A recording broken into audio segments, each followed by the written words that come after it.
إلينو موتودي، سنتيا كولان تلعب في مالطا. سنتيا 22 عام عمرها، في مواجهة مارين دافور. مارين وسنتيا، وركلة الترجيح الأولى لمنتخب الجزائر. مارين دافور، مارين للركلة الأولى لمنتخب الجزائر من أجل حلم الوصول للدور نصف النهائي. مارين دافور في انتظار الإشارة من جانب إلينو موتودي. تدون بعض الملاحظات إلينو موتودي. وقت طويل من إلينو موتودي. مارين دافور تعطي الإشارة لها. مارين تصدي من جانب كولان.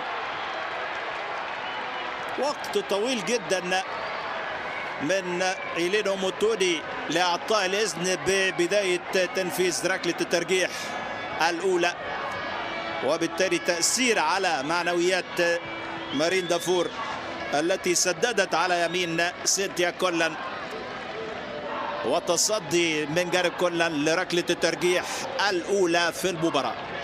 يعني الضغط على منتخب الجزائر بكل تأكيد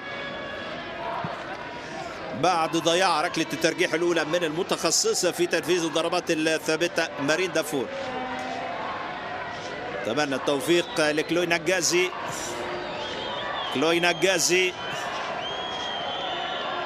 والركلة الأولى لمنتخب غانا. كلوي نجازي في المرمى. ركلة الترجيح الأولى لمنتخب غانا. الإذن من إلينو موتودي. ركلة الترجيح الأولى مرت إلى داخل مرمى المنتخب الجزائري على اليمين لتسجل غانا ركلة الترجيح الأولى عبر جوزيفين بونسو. غانا تتقدم بعد الركلة الأولى قوية من جانب بونسو، فتحت لها الزاوية اليمنى كلوي نجازي، وبونسو لا تهدر ركلة الترجيح الأولى.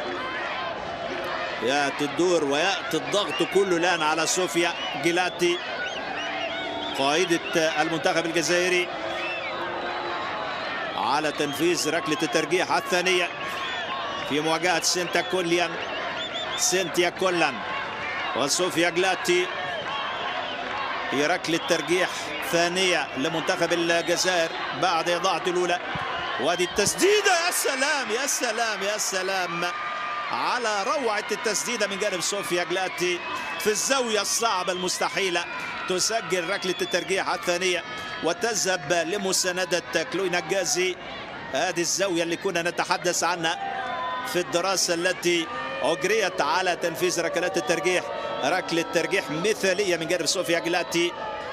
ومن ركلتين منتخب الجزائر يتعادل مع منتخب غانا، وتذهب أمامنا دوريس بودواوا لتنفيذ ركلة الترجيح الثانية لمنتخب غانا. تصدي من جانب كلوي نجازي ما دام ضيعت مارين دافور ركلة الترجيح الأولى. دوريس وكلوي. دوريس وكلوي. دوريس صعبة على يمين كلوي نجازي. ركلتين من ركلتين لمنتخب غانا، وركلة من ركلتين لمنتخب الجزائر. هذه مثالية أيضا من جانب دوريس. الزاوية الصعبة المستحيلة دوريس بودواوا. يناس بلومو على تنفيذ ركلة الترجيح الثالثة لمنتخب الجزائر. مطلوب تسجيلها يا إيناس، مطلوب تسجيلها يا إيناس بالقدم اليسرى. إيناس بلومو وكولان. إيناس وتصدي من جانب سنتيا كولان. ضغط كبير على إيناس بلومو وتصدي من جانب كولان. أمامنا الكرة في الإعادة. لم تكن قوية التسديدة من جانب إيناس. من 3 ركلات لمنتخب الجزائر، والثالثة الآن لمنتخب غانا. شانتيل بوي أولاركان، شانتيل وكلوي نجازي. شانتيل قوية جدا على يمين كلوي نجازي. كل ركلات الترجيح لمنتخب غانا جاءت في الزاوية اليمنى التي تتركها كلوي نجازي عن عمد، ولكن مرت هذه التسديدة القوية إلى داخل المرمى. كانت قريبة من كلوي نجازي هذه التسديدة. 3-1، 3 ركلات من 3 ركلات لمنتخب غانا. لو ضاعت هذه الركلة ستصعد غانا ولن تحتاج لتنفيذ بقية الركلات. لورا طالب مولر، لورا في مواجهة كولان.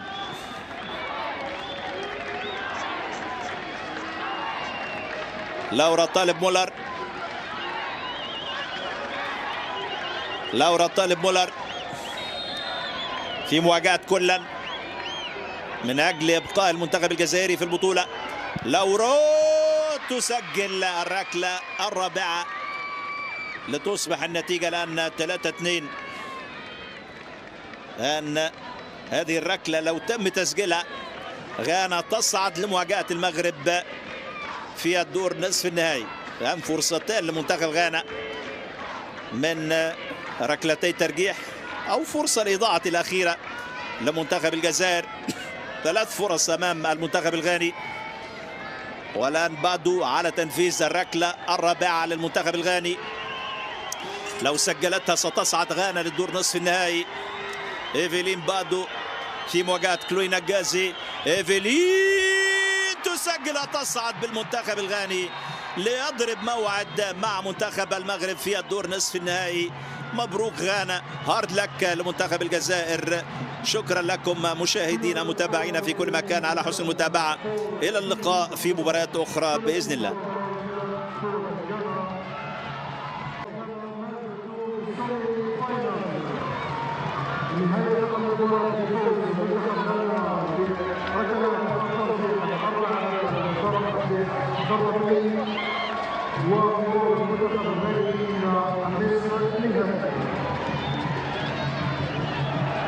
Ladies and gentlemen, winner of the match is Mayer, number